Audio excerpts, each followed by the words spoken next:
Okay. We are live. I'm trying to figure out how to set everything up.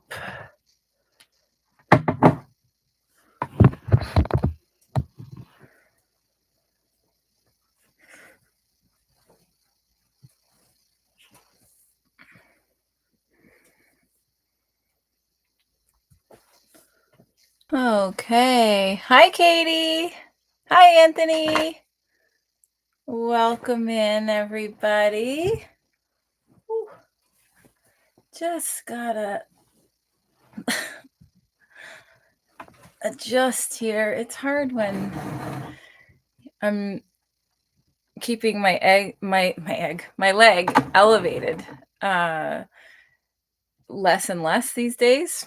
But I have started using it more, so then it gets swollen and then I have to elevate it, and then getting organized on that is a little dicey. How are you guys doing? Hi, Anthony. How is the leg doing? Okay, well, I have good news and bad news on the leg front. The good news is that I had my appointment with my surgeon, and they said that she said I'm ready to start putting weight on it, which is a big deal. So I can I can't really walk on it, but I can start, walking with it a little, like with the crutches and stuff. So that's awesome.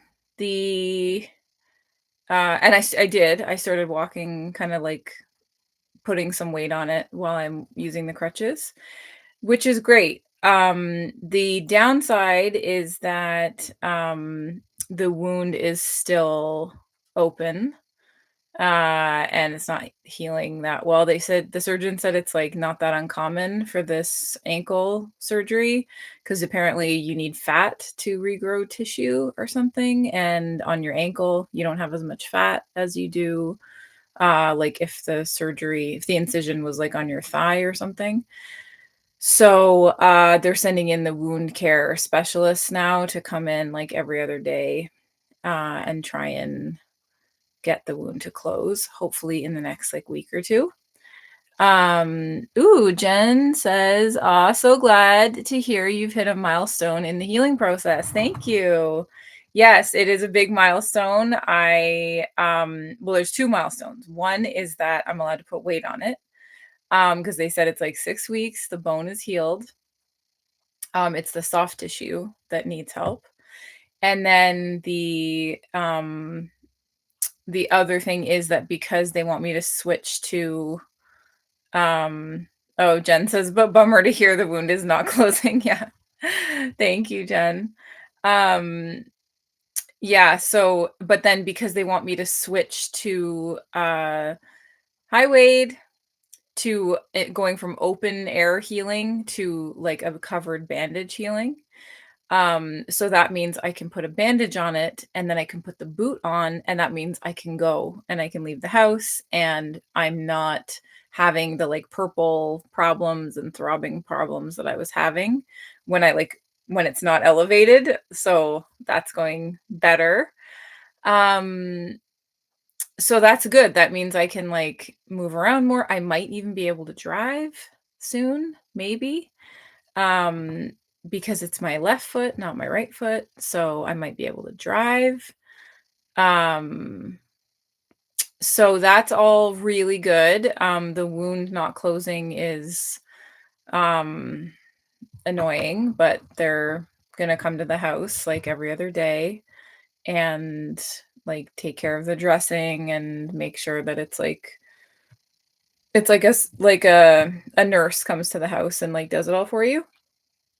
And I was like, well, I've been doing it myself for 6 weeks and it's not healing. So I would love to have a professional looking at it. Anyway, so that's all awesome. And I'm really like relieved that I'm getting to that point. Hi, Susan. Woohoo, indeed. Exactly, Susan. So I've started putting weight on it. I can even like stand on 2 feet now. That's a big deal. And oh, Kim says, "Hi, Helmy. That's huge that you can bandage it. So happy for you." Thank you, Kim. Yeah, it is awesome. It's awesome because I haven't been able to see Bernie for 2 weeks because it I went to the hospital with the infection and they were like, "Let it open to the air, like don't cover it with anything." And then I'm like, "Okay, well then he's a big slobbery Saint Bernard, like I can't have him near the wound." And anyway, so I got to see him yesterday with it all bandaged up and he climbed right on top of me and put his arms on me. Just like old times. So that was a big boost. Um, yeah, so now at least if it's bandaged and I can, I don't have to worry about it being like contaminated or something. Um, so that's a very long answer, Anthony, to how's the leg doing? I think that was like a 5-minute answer. The answer is it's better. It's better, it's better, and it's getting help. So, um, yay, love that. Thank you, Kim. Yeah. So I am starting to do just, down the hall and back, but like laps with sneakers on and then walking down the the hallway and back like with the crutches, but like putting weight on it. Um Anthony says that was a documentary answer. Well, I'm trying to be thorough, Anthony. I know you're a medical professional, so I'm trying to give you like the full update. But yes, that was a long answer. Um and but then I asked the surgeon, I was like, "Well, how long is it going to take for it to heal?" Like she's like, "What do you mean heal?" I was like, "Well, when could I like walk normally?" And she was like 6 to 12 months, which is longer than I was thinking. And then paradoxically, at the same time, she was like, "Come back in 6 weeks and maybe I'll let you start roller skating." And I was like, "Why would I be allowed to roller skate before I can walk properly?" And and she was like, "Oh, because the boot is so stiff and supportive that skating is like less, I don't know, less trouble for the I don't know, maybe the soft tissue or you're more protected or there's like less damage you could do because the boot is so maybe it's like skiing, like you're wearing a ski boot or something, so it's more protected." Jen, yes, I was skating when I broke it. Yeah. So I mean I'm not gonna be doing toe loop jumps anytime soon. But even just to get on skates to like go forward and backwards would be incredible. Um, just not even backwards. I'd just settle for being able to put skates on and go around and around and around in a circle. Yeah, and the surgeon knows that I was roller skating when I broke it because I was on the table begging her, like, please fix it so I can roller skate again. And she was like, you need to learn to walk first. Priorities. So, oh, thank you, Susan. I'm so glad I could see Bernie too. I put the video up on my channel of how he like cuddle attacked me. It was so awesome. Oh, Wade said I grew up with St. Bernards. Really? Okay, Wade, I'm obsessed with St. Bernards. I'm on my fourth one. No, third one. Fourth rescue dog, but third St. Bernard. I love St. Bernards. So anyway, so now I'm like, "Oh my god, if I can bandage it and I can put it down without it going purple and throbby all the time, then maybe I could drive." You know? I don't really know where I would drive to, but and I don't really know how to get out of the car that well when I get there, but I could probably figure it out. All those single leg squats and skate dryland training may have paid off. So it's been a big week, recovery-wise. Um, you had one named Whiskey Wade, a Saint Bernard. I rescued a Saint Bernard that they called Whiskey Jack when they rescued him, the rescue named him Whiskey Jack, and I changed it as soon as I adopted him because I was like, I'm not yelling Whiskey Jack across a park, but it does fit my rule for dog names. Uh, Whiskey fits my rule. My rule is that all dog names have to end in an IE, an EY, a Y, any kind of E sound on the end. Whiskey, Henry, Rosie, Bernie. I don't know why. That's probably a little home rule. But I love that you had one named Whiskey too. So you weren't the only one. That's apparently a common name because of the whole barrel thing, which is a myth, by the way. That was just invented in a painting. So yeah, that's how I'm doing. Very excited to be able to leave the house and not have to worry about infection, and very excited to have professionals come to the house and do wound care so I can stop trying to figure out what I'm supposed to do. Um, and very excited to start putting weight on it, and I have physio starting in a week. No, not a week. This week, Thursday, I have my first physio appointment. So that is awesome. So it's like happening, and the pain is basically gone. Thank goodness. That was a long 6 weeks, kids. A long, long 6 weeks, but I made it. Thank you to everyone who was supporting me, cheering me up, cheering me on, showing up on the lives where I was like, I don't know. I don't know if it's ever going to heal, guys. And everybody was like, it'll heal. You're going to be okay. So yeah, you're all awesome. How are you guys doing? Wait, how's your long weekend going? Why did I need emergency surgery? Because I broke my leg in 3 places, and they can't fix that with manually, like, when you like they set your leg and they align it.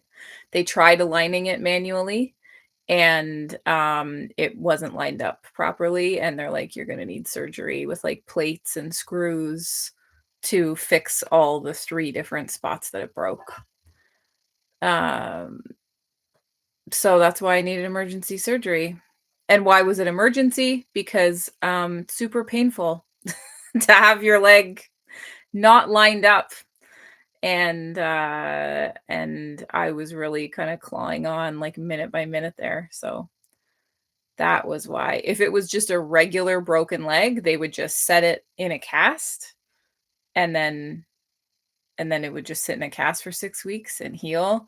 But mine was so very broken and complicatedly broken in so many different places that they're like, the only way she's ever gonna be able to walk again is if we take like hardware and screws and stuff and fix it up. Um, Wade says my long weekend has been great, but it's almost over. Okay. Don't you still have Monday off? But I guess, yeah, Sunday night is always a sad time of the long weekend. Did you do anything fun, Wade? Did you have any relaxing adventures or regular adventures? Um, yeah, Martin Luther King Day. Yeah, so yeah, how are you guys doing? Kim, how's your week? Susan, how you doing? I saw something about that the Meta headset thing isn't making new games or something. That sounds upsetting. And Jen, welcome in. I don't know if I know which Jen you are. But you're welcome. And Katie's in here. Katie, how's your was it gallbladder or something? Nausea? How are you guys doing? How was everybody else's week? Anthony says, did they ever suggest Epsom salt baths for your ankle wound? If not, maybe you can ask the wound specialist about it. Epsom salt slowly heals many skin conditions. They did not suggest that, Anthony. Um, an Epsom salt bath on an open wound? Wouldn't that be, like, literally putting salt in the wound? Wouldn't that sting like crazy? Like, if it's an open bleeding wound, would that sounds very stingy. Um, yeah, it's still bleeding in, like, 3 different places. Katie says, "Going to the surgeon on Thursday. I'm keeping my fingers crossed that I do not have to have surgery." Oh my god, Katie, you could need surgery, though? Um, uh, okay, I really hope you don't have to have surgery too. That is scary, having just had surgery. I can I know what that feels like. That's not ideal. Um, Wade says, "Yeah, no on the salt bath." Wade says, "Is it cold there?" Well, I haven't really been outside that much, but it's, like, probably around 0, like, snowy, and then it melts, and then snowy, and then it melts. Although it is supposed to be a big what they call a nor'easter is coming through, tomorrow. So there's supposed to be, like, 30 centimeters of snow, which I think is like a foot of snow. Um, Katie, going to the surgeon, like, that means that you got referred. Like, that means that there whatever the problem is bad enough that they're, like, a doctor is, like, sending you to a surgeon. So is it just like an assessment and they're just gonna, like, do some imaging maybe and, like, see what's what? Um Yeah, and also, Anthony, how was your week? How's, paramedicing going? Still flu season? Still crazy?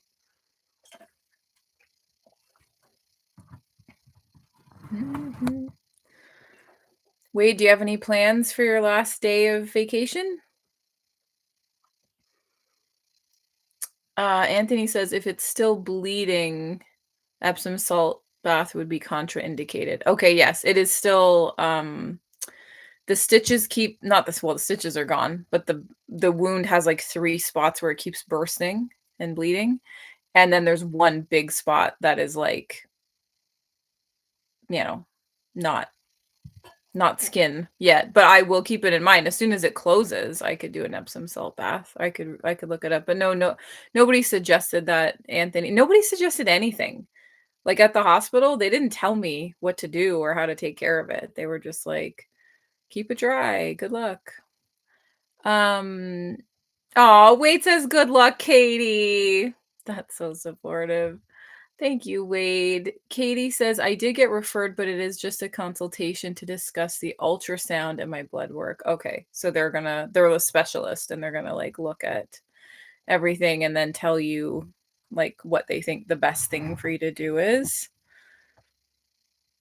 Katie says, "Thank you, Wade." That's so sweet. Okay,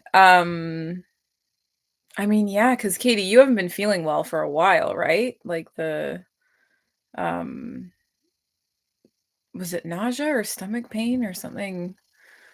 What surgery would it be? Like gallstones, gallbladder? I don't think I know what the difference is between those. I know some people. Katie says that is a correct statement. Um, I know some people have gallbladder issues and then they get it out. Yeah, remove the gallbladder. Oh, okay. Okay. Okay. Um, I don't really know. I know a gallbladder is something to do with bile and it processes fat, it breaks down fat, but I don't understand why it stops working or why people need it out. Is it like a vestigial organ or something? It's like appendicitis, maybe? I should really look this up.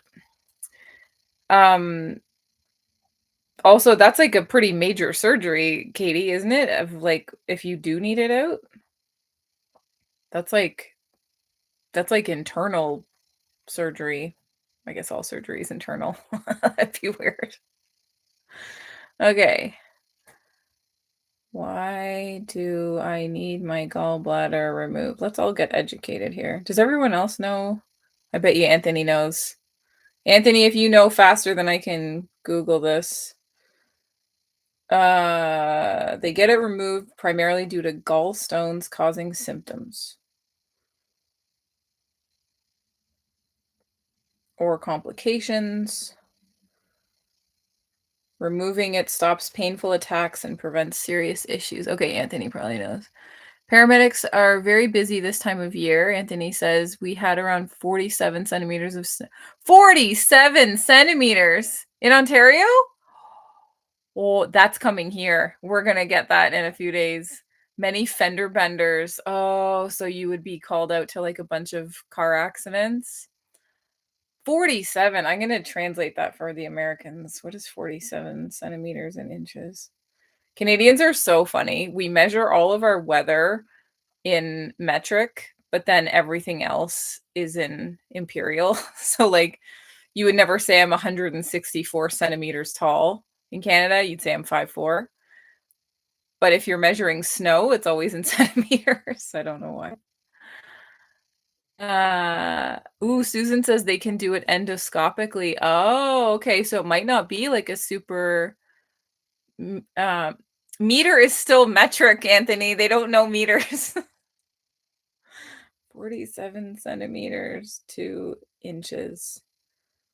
18 and a half inches. That's a foot and a half. Oh my God. That's a lot of snow to fall all at once. Even for Ontario was pretty snowy, but that is a lot. Yeah, have the Canadians in the chat noticed that we switch between metric and imperial depending on the my favorite thing which I only realized about Canadians when I started hanging out with non-Canadians, but if you ask somebody how far away something is, Canadians will always answer in minutes or like hours, like drive time. So be like, "Oh, how far is like Halifax to Toronto?" And then they'll be like, "Oh, like 21 hours." And the person will be like, "I asked how far it was. Time is not a unit of distance." And then I'll be like, "Oh, it's about a 20-minute drive." "How far is it?" "It's 20 minutes away." And they're like, "I didn't ask you what time it take I asked you how far." So they're looking for me to say like 4 kilometers or something. And Canadians always answer in time, which I think is funny. Um Susan says, "Katie, glad you are getting this looked into now." Oh, my husband just dealt with feeling bad and then had to take an ambulance to finally get it removed. Oh, so it sneaks up on you. Anthony says Halifax to Toronto, 3 hours by plane. See? You get it. We always answer in time. Wade says, "We love our first responders in America. Thank you, Anthony." Yes, Anthony is like a head paramedic. He's like the first guy on the scene helping you out of whatever trouble you're into. Yeah, thank you all first responders. Katie says it depends on the size of the gallstones. My sister just had emergency gallbladder surgery. Yeah, I remember when your sister did it. And one of the gallstones was the size of a golf ball. So the doctor made 4 incisions and used robots. Okay. So if the gallstones are too big, then they have to oh wait, no, because so they removed just the gallstones then for your sister, Katie, and not the entire gallbladder. Do you need a gallbladder? I feel like you need it to like digest fat. But why do you need a gallbladder? I feel like you could live without it if you had to. Stores and concentrates bile, a fluid made by the liver that's crucial for breaking down fat and absorbing fat-soluble vitamins from food. While not strictly essential for survival, it acts as a digestive reservoir, allowing for controlled, efficient fat digestion. Okay, so I was right. It is about digesting fat. Oh, so they did remove the whole thing. Okay, so then she just doesn't have a gallbladder now. And how's she adjusting to that? I assume it's mostly like nutritional um changes, Katie, or are there other has she noticed other stuff? Okay, so we can live without it with needed, but I guess you can digest fat better if you have one. Um,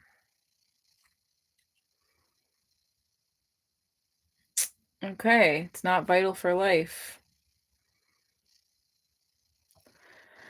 But the body adapts. She's doing very well. She made dietary changes, Katie says. Okay, okay. So, I mean, I hope you don't have to do anything. I hope you could just, I hope it would just go away.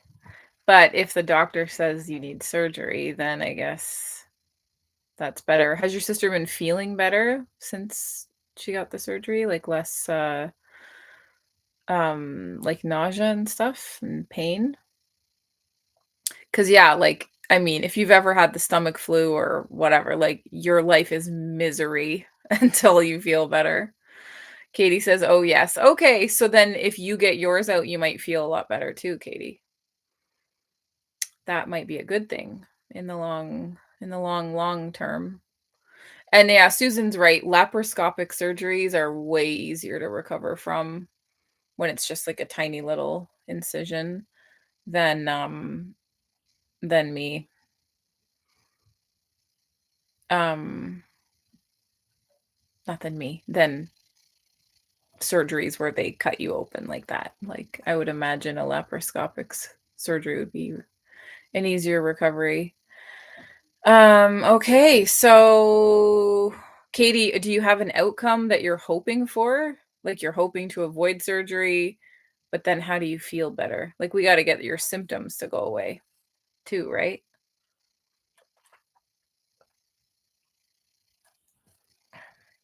The internal medicine stuff though can be so frustrating because it's not like me where I like walk in and I'm like, "See my legs on sideways? Please fix it." Like internal medicine when you go into the hospital and it's like, "My tummy hurts." And then it's like, "Okay, now we got to go do all this testing." Like you don't know what the problem is or like there's just so many things they have to rule out and whatever. So sometimes internal stuff is harder than uh mobility stuff. Susan, how was your week? Jen, how was your week? Also, Susan, did your husband make a full recovery? Like, does he just had an emergency out and he just made dietary changes and now he's fine? Let's do it. Let's cross-reference with everyone who knows anyone who's had their gallbladder out and see. Want to make sure it's all positive outcomes. Um, yeah, I hope that it's okay. I hope that it's I mean, I hope that it's the least amount that it could be for you to get your outcome, Katie, of feeling better. Katie says, I want to keep my gallbladder. My primary doctor thinks the gallbladder is inflamed due to the weight loss. Oh, I am not sure if that is the case, but I would really like to feel better. Well, of course you would. My God, I can't even imagine. Feeling sick and gross all the time is horrible.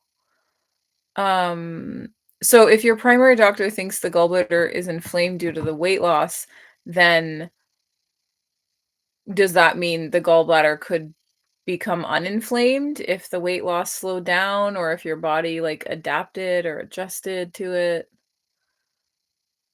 Because then, because then what do you do? Do you stop losing weight? Do you stop losing weight until you feel better and then start? Okay, yeah, this is confusing. We keep us posted, Katie. I don't this is not my area of expertise. Susan says he's doing okay, but he will throw up if he eats anything too rich. Ooh. I keep him supplied with papaya enzyme pills to help him when he eats meat. Okay, that's a good tip. That's a good thing to does that I assume that helps? That sounds like it helps. Kim says, "I hope it's an easy fix, Katie. My dad had his removed and was happy to get rid of the pain." Okay, so yeah, maybe sometimes. Katie says, "That is what I wanna ask on Thursday." Okay, yeah, so you have all these angles now from the group of, like, things um, to check into. Kim says her dad healed quickly and avoids super fatty foods. Okay, yeah, that is good to know, Katie. Um, okay, well, yeah, I mean, at least it's not like a super high risk, low outcome surgery, but yeah, let's get in a let's get a expert opinion, Katie, and you come back next week and you tell us how it went because yeah, that is, I mean, any kind of surgery is stressful to have to navigate. Katie says I'm just going to keep being awesome and see what happens. Love it. Absolutely, Katie. You are so awesome. Yeah, the universe is gonna take care of you. Whatever the right thing is, whatever the thing is that's gonna help the most. Ooh, Kim says I've been looking at job postings. Found some I want to apply for, but I'm procrastinating. Fear of changing. Okay, well, step one, Kim, the fact that you're even looking at job postings is amazing. High five. Amazing. Um, so like give yourself some grace there. Yeah, Katie's sending you positive vibes, Kim. Just even getting our heads out of the the mentality of like, oh, I have to stay in the job that I'm in because it's the job that I'm in. Like that is a narrow field of view that is easy um to get stuck in. Oh, Wade says, "I fear change too." I think we all do. I think we all fear change. Um, Change is scary. Yeah. So, yeah, like, I mean, everyone just we've all been there, Kim. We've all been there. And procrastination is your nervous system's way of keeping you safe, of being like, well, uh if you don't do it, then you don't have to feel it and I'm protecting you. Um Wade says I fear change too and Kim says thanks, Wade. Sending you positive vibes too, Wade. Oh, look at that. We get so much support in here. Love it. Um yeah, um so Kim, how are you like helping yourself through that fear of changing thing? I mean, even just opening sometimes the hardest part is just opening your mind to there being another world. Like, if you've been in one job for a long time, it's easy to imagine that there's only that one job for you in the whole world. Like, it's easy to lose perspective. Anthony says there's a huge shortage of paramedics throughout Canada if anyone's interested. Yeah, that's a specialized skill set there, Anthony. And hostile work conditions. Kim says, I've been at this place for 11 and a half years, but I believe it's time to go, unfortunately. I mean, yeah, I think it's time to go. I mean, they don't treat you very well there. Kim says, I'm just taking baby steps. Okay, good, good. That's a gentle way to support your nervous system, Kim. Is like, let's look at what's just the next thing I could do, right? What's the don't think about the whole big picture and what if I get the job and how much and how am I going to tell people I'm leaving and da da da da. Like you don't have to worry about any of that. Kim says, I wish I could stand the sight of blood. Yeah, I feel like that's a job requirement for a paramedic that you're not getting to the scene and then passing out. Um Oh, Kim says they treat me badly and it's getting worse by the week. Okay, yeah, so then that's the universe being like, "This is not meant for you anymore. It's time to go." And those transitions are hard because the universe, will whisper to you, "It's time to go. It's time to go." And then if you don't listen to the whispers, then you'll have to endure the screams where the universe is like, "We told her it was time. She didn't leave. So now we have to make it so much worse so that there won't be any doubt that this is the message, you know?" Um, oh, Wade says changes aren't permanent, but change is. That's very wise, Wade. Very wise. Yeah, the only thing that never changes is change, or like change is inevitable. Kim says, I found one that would keep me at the airport, but as a consultant. Ooh, more money and more of what I want to do. That's exciting. Does that make you like perk up a little, Kim? Does that make you like believe in yourself a little more, that like you're worth more than how they've been treating you, and that you that like you're more qualified than they've been treating you? Oh, Kim says she's excited about it. Okay, yeah. Awesome. Anthony says, but you have to be good looking to apply to be a medic, right, Helmy? Um, yeah. I don't think I'm the only one that's always hoping for a hot paramedic, Anthony. But it's not a requirement. If there's no paramedic, that's worse. So please still apply. But there's a it's like when you call 911 and the firefighters show up. Like you're always like, "Whoa, what kind of firefighters?" Um, Kim says, "I think I'd be a great fit." That's awesome. Trying to get resume pulled together tomorrow. Okay, so Kim, so you believe in yourself, you see your potential, you see how you could perform well at this job, like it's more money, it's still where you want to work, it's you getting validated for your expertise, and like that's awesome, Kim. Yay! I'm so happy for you. Get the resume pulled together tomorrow. Yeah. Wade says that's another Rush lyric. Changes aren't permanent, but changes. Okay, maybe I need to look into this band. I don't think I've ever listened to the words. Kim, I'm super happy for you, and I will tell you the same thing I tell everyone, which is trust your gut. If you get a little good feeling, a little like, ooh, that feels more like where I want to be and how I want to be working and what I want to do and whatever, like if it feels a little more alive, a little more fluttery, a little more um just alive is like the best word I can think of. If it makes you feel more alive, then go. Like go into it as if you already have it. Be like, I'm the best person for this job, and let me explain to you why. Wade says, you got this, Kim. Katie says, Kim, I am keeping my fingers crossed too. You are amazing. You got this. Yeah, you do. Thank you, Katie. Go, Kim. That's a good point. Um, yeah, so it's like basically the universe will like line stuff up for you and be like, what do you want to do?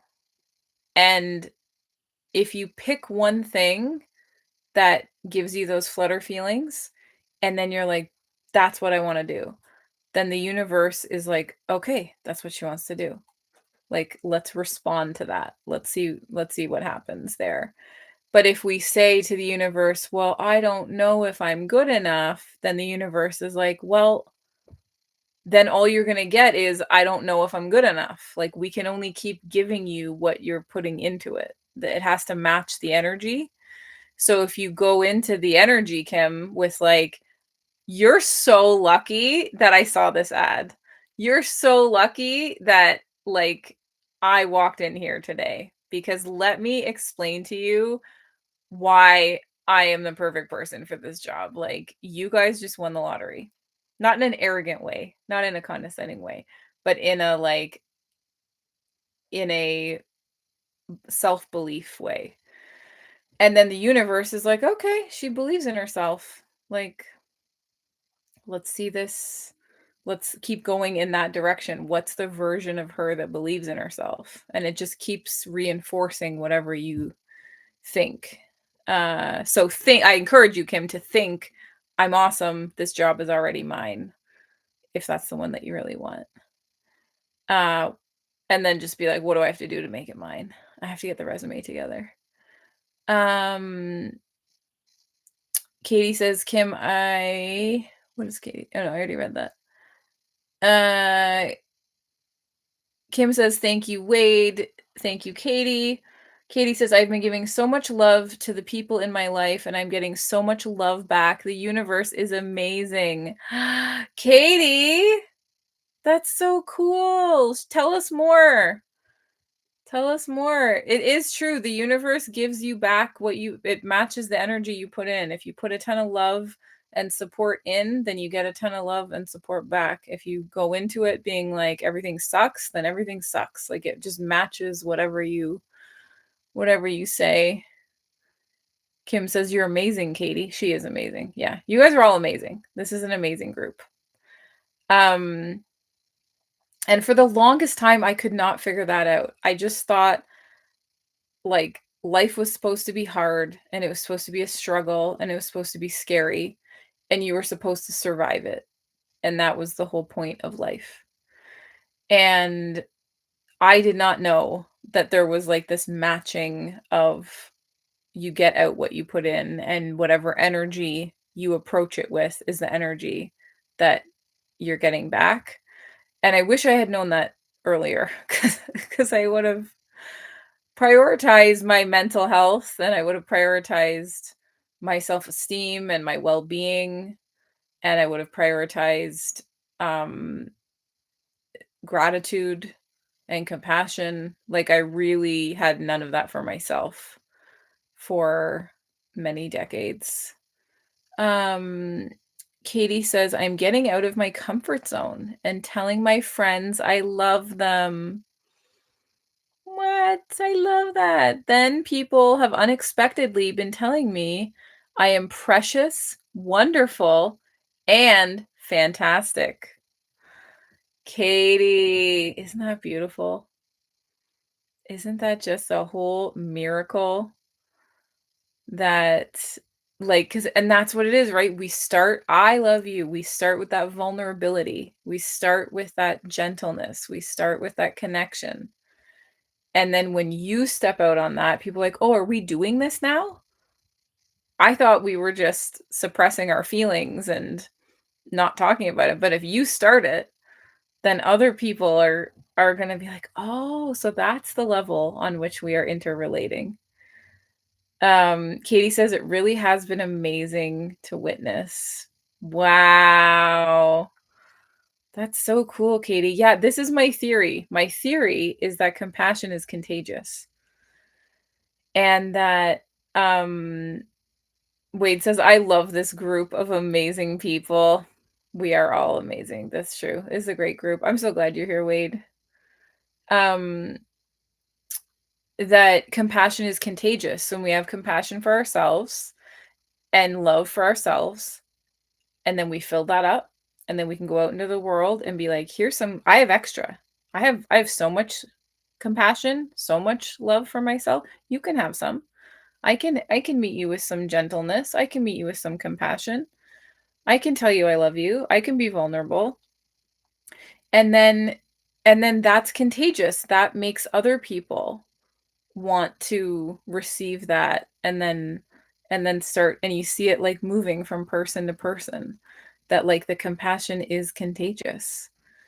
So I think that's got to be, like, one of the most powerful things in the universe. Like, if we can just get a compassion flu going, or a compassion virus, and, like, make it contagious, everybody that you come into contact with is going to feel your compassion, your acceptance, your love, your gentleness, and then they're going to absorb some of it, and then they're going to go and pass that on to other people because they finally have some. I feel like a lot of shit in the world is because people are like thinking that there's not enough love, there's not enough approval, there's not enough support. So they're like scrambling and trying to get it and trying to manipulate it, trying to force it, trying to make it happen. And then that's where people are selfish or controlling or whatever. Like it's all coming from fear. But if we can start making the compassion contagious, then we go into abundance, right? Then there's more than enough for everybody. So then you don't need to guard, you don't need to panic, you don't need to control. Wade says free therapy. I guess not really therapy, I guess, but I hear what you're saying, Wade. I feel like a therapist would be like, it's absolutely not therapy. So yeah, Katie, I'm so glad that is like bearing fruit for you, because you deserve that, and you deserve to have people in your life tell you how awesome you are, and it's like people just want to be met on that same level. So I bet you, Kim, I bet you that would apply to a career too. When I was a nanny, um I used to go to interview families. Like you go on interviews, and the parents would sit me down and they would have their list of questions, and then they would go through everything and they'd be like, okay, what's your philosophy on this, or how would you react in this situation, or what's your work experience, da da da. And I would sit there, I would answer every single question, give them all the depth of answer that they wanted, and then they would say, okay, thank you for coming by. And I'd be like, oh, you don't understand what's happening. And I would pull out my list of questions, be like, I'm actually the one interviewing you. Like, I can get any nanny job I want. I'm looking for the family that I want to work for. And like, this is not what you think it is. This is the other way. Right. Um, and so I think like that can apply. Wade says it is for me. Okay, well, good, Wade. Good. Whatever helps you. Um, so Kim, I think that attitude can apply of like, you walk in and you're like, I want to know if this is the right job for me, instead of, am I good enough for you? It's like we're going to go French, right? We're just going to operate on the baseline assumption that I am good enough for you. And you're going to see that in 10 minutes when I answer these questions. And then the real interview starts once you're satisfied that I am good enough for you, which I already knew I was. And then I actually want to know, what's your work culture like, right? How would you respond in this situation? How do you treat your employees? Like, I'm coming from this environment where I'm not being well treated. I don't know if you would say that in a job interview, but you know what I mean? Like, I'm coming from an environment where I don't want to end up in the same situation in another job. What's your policy on this? Or, you know, how do you support your employees' work-life balance? Or, you know what I mean? And it's like the baseline assumption is I'm good enough. Like, I'm 100% good enough. I'm way better than good enough. Like, you are so lucky I walked in here. And then it's like, okay, how am I satisfied that you're actually good enough for me? Like, please. Katie says, oh, I love that Helmy makes the rules. Yeah. Or anyone, yeah. Kim says, I love that. Great point. I have learned to approach first dates that way. Yes, we'll definitely use that for this. Yeah, I think it works for a lot of things, Kim. I think it works great. It's a great thing for a first date for sure. Especially if you're the girl, because if you're the girl and they showed up, then you're you're halfway there. And then yeah, like in a job interview, it's kind of like a first date, right? Of like trying to suss each other out and see if it's a good fit. But I just find like defaulting to an assumption of worthiness is a much more powerful place to start than sitting there in the whole interview being like, "Do you think I'm good enough? Did you hear enough to know? Do you think I am? Have you decided on whether or not I am?" Like, like if that's putting you in a um like in a diminutive position, like, and you don't need to because you know you and you know how good you are at your job, Kim, and uh how and you know how you want to be treated in a career. Why couldn't you have a career where you're respected and paid well and doing something you want to do, right? There's no reason.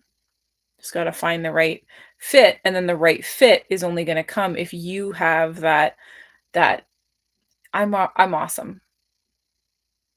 I mean, I want to be trained, I want to learn, I want to adapt, I want to develop myself, like all the things, but like I am a quality candidate. I'm the best person for this job. So yeah, maybe that will help you with your resume collecting, Kim. Maybe you'll come at it from like, I already know I'm good enough for this job. How do I show it on paper? How do I demonstrate it so that it jumps off the page at them? And that's I used to help people with resumes, and that was always um the way I would rewrite them is like just make it so unignorable that you're qualified if you are. I mean, don't lie. Always always represent yourself accurately, but Kim says true, good point. Yeah, I mean, I don't know, just ideas, Kim.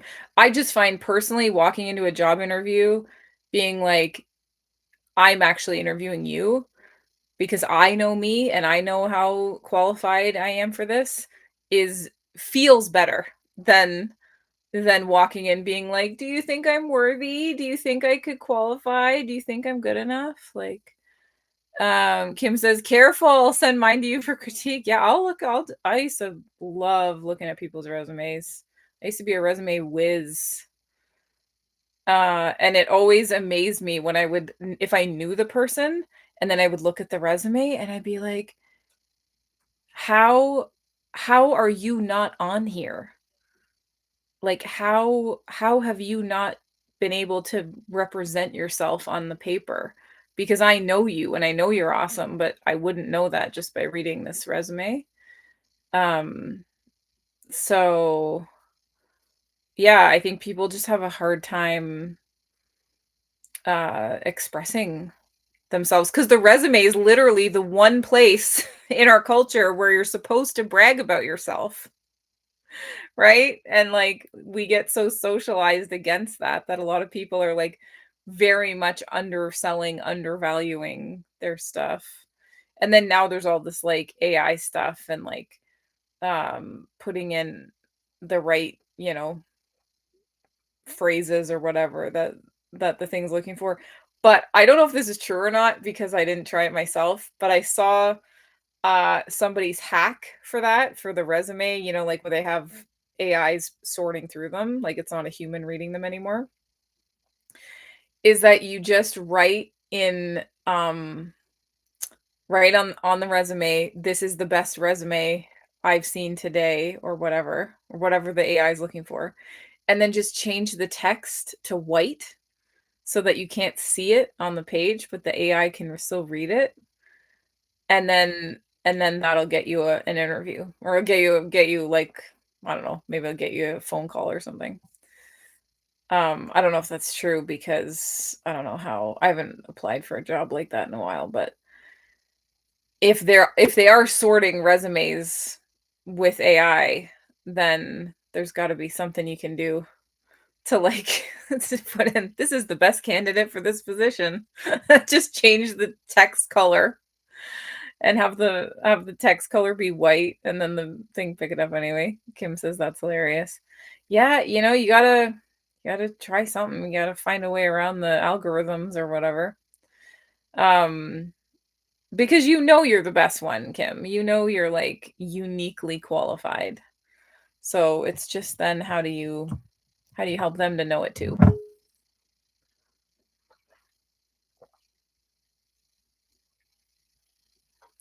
Yay, it's all coming together. We got to get ourselves healthy and happy and full of compassion, and then we can get better jobs and make more money and go to our strengths and feel like we're contributing and all the stuff. So go team. Yay. Anybody else have anything this week that they want some support with or have questions about or just want Wade to tell them that they're doing a good job? Put it in the chat. Wade's your guy.